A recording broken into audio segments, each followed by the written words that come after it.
अभी तो टाइम है इनका, यहीं रहेंगे, ये फिर बनेंगे होम मिनिस्टर और फिर इनका बुलडोजर पूरे देश भर में चलेगा। मोदी सरकार के तीसरे कार्यकाल का पहला बजट पेश हो गया है और इसे लेकर विपक्ष ने बीजेपी को जमकर घेरा भी है। ऐसे में नेताओं की जमकर बयानबाजी होना लाजमी है। मगर इस बीच किसान नेता राकेश टिकैत ने यूपी की सियासत और सीएम योगी के भविष्य को लेकर नई भविष्यवाणी कर दी है और इसने सभी को चौंका कर रख दिया है।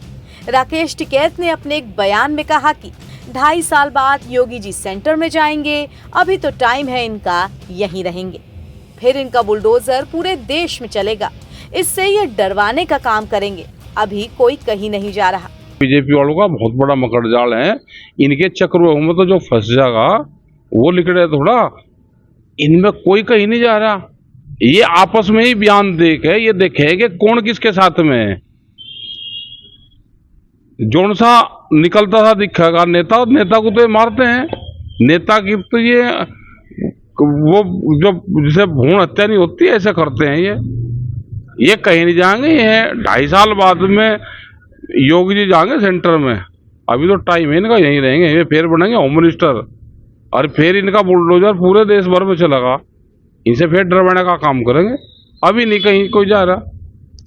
आपको याद होगा कि लोकसभा चुनाव 2024 के दौरान दिल्ली के मुख्यमंत्री अरविंद केजरीवाल ने यूपी को लेकर एक शगुफा छोड़ा था। उन्होंने दावा किया था कि मध्य प्रदेश के पूर्व सीएम शिवराज सिंह चौहान की तरह यूपी के सीएम योगी आदित्यनाथ को भी लोकसभा चुनाव के बाद कुर्सी से हटा दिया जाएगा।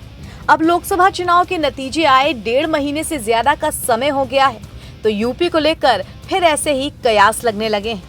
बीजेपी में सियासी घमासान की अटकलों के बीच लखनऊ से लेकर दिल्ली तक बैठकों का दौर जारी है। उसने इन अटकलों को और हवा दे दी है। दरअसल यूपी के सियासी गलियारों में चर्चा है कि सीएम योगी और डिप्टी सीएम केशव प्रसाद मौर्य के बीच सब कुछ ठीक नहीं चल रहा। मौर्य कई बार खुले मंच से कह चुके हैं कि सरकार से ऊपर संगठन है। इन सब के बीच पिछले दिनों उन्होंने राष्ट्रीय अध्यक्ष जेपी नड्डा से मुलाकात भी की। उधर सीएम योगी की आगामी 27 जुलाई को प्रधानमंत्री नरेंद्र मोदी और गृह मंत्री अमित शाह के साथ बैठक की संभावना भी है। अब ऐसे में भारतीय किसान यूनियन के नेता राकेश टिकैत ने भी बीजेपी और सीएम योगी पर बड़ा तंज कसा है। इसके अलावा राकेश टिकैत केंद्रीय बजट पर भी अपनी भड़ास निकालते नजर आए और इससे किसानों का कोई फायदा नहीं होगा, ये बात बोल दी। देखो, बजट दिल्ली के कागजों में उनको ठीक लगता होगा, लेकिन ग्रामीण पृष्ठभूमि पे ठीक नहीं है। इसका ज्यादा लाभ किसानों को नहीं होगा, कंपनियों को जरूर लाभ होगा। बता दें कि राकेश टिकैत और बीजेपी के बीच की तनातनी नई नहीं है। केंद्र की मोदी सरकार द्वारा लाए गए 3 कृषि कानूनों पर हुए किसान आंदोलन का मुख्य चेहरा थे राकेश टिकैत, जो अब बजट और यूपी में बीजेपी सरकार दोनों पर ही खुलकर हमला बोलते नजर आ रहे हैं। एनबीटी ऑनलाइन की रिपोर्ट।